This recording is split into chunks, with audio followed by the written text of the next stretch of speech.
పైకెత్తి చెప్పాలి అనే ప్రయత్నంలో కొంతమంది, దేవుడు ముగ్గురు కాదు, దేవుడు ఒక్కడే, తండ్రి కుమారు పరిశుద్ధాత్మ, పిచ్చి మాటలు మాట్లాడబాకండి. ఆయనే తండ్రిగా ఉన్నాడు, ఆయనే కుమారుడిగా వచ్చాడు, ఆయనే పరిశుద్ధాత్మకి ఇప్పుడు ఉన్నాడు.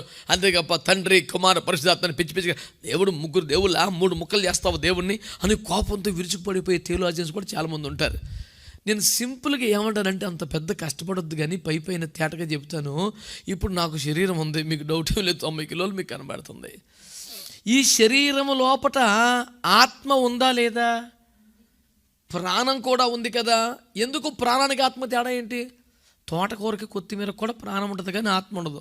కుక్కకి పందికి కూడా ప్రాణం ఉంటుంది కానీ ఆత్మ ఉండదు కదా. కాబట్టి ప్రాణాత్మది. ఇప్పుడు నాకు ఆత్మ ఉంది, నాకు మనసు లేదా ప్రాణం ఉంది, నాకు శరీరం ఉంది కాబట్టి 3 జఫన్యాలా?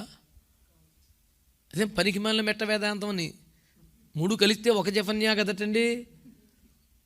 కనుక తండ్రి కుమార పరిశుద్ధాత్మలు కలిస్తే ఏకైక దేవుడు, ఒక్క దేవుడు. 3 దేవుళ్ళ సంగతి వినకుండా మాట్లాడువాడు మూర్ఖత నగపరుచువాడని వాక్యంలో ఉంది.